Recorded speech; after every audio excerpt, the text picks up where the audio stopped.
Upang mas maipaalam sa mga manggagawa ang kanilang mga karapatan, isang diskusyon ang idinaos ng isang grupo kung saan tinalakay ang mga problema sa trabaho na kadalasang nararanasan ng mga manggagawang Pilipino. Kabilang na dito ang hindi pagkakaunawaan ng employer at mga empleyado. Si Dina Pagibitan sa detalye. Kasabay ng paglobo ng populasyon ang paliit na ring tsansa ng ilang Pinoy na magkaroon ng trabaho. Kung may trabaho man, ang nakakalungkot ay nakakaranas pa ng pang-aabuso.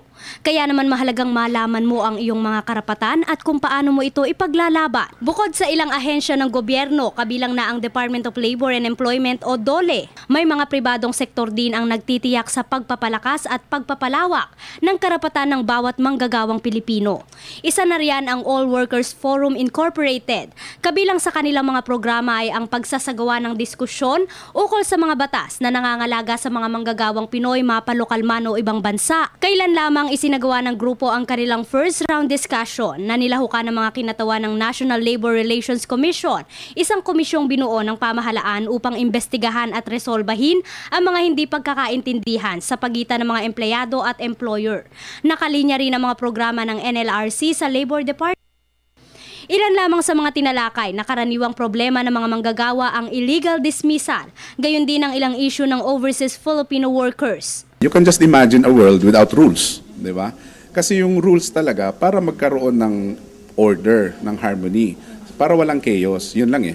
So if people do not understand and do not know kung ano yung mga rules na to, malamang maglabo-labo yan. Magsisilbi umano ang unang diskusyon upang malaman ng mga manggagawang Pilipino na bukod sa DOLE, mayroon pa silang maaaring lapitan sa anumang problema o isyung kinakaharap ukol sa trabaho. Ang members kasi namin dito mula nung mga gardener, mga domestic helpers hanggang presidente ng kumpanya as long as he does not own the company. So we also have yung mga members or mga workers from the private and public sectors working both locally and sa foreign. So yun yung inaano namin. But ang common denominator lang nila, wala silang union, wala silang organisasyon. Target na isagawa ang mga susunod na diskusyon sa mga susunod pang buwan. Takda namang magsagawa ang sektor ng Seminar on Labor Rights sa mga OFW sa Kuala Lumpur sa buwan ng Agosto at Setyembre. Para sa Telebisyon ng Bayan, ako si Dina Pagibitan.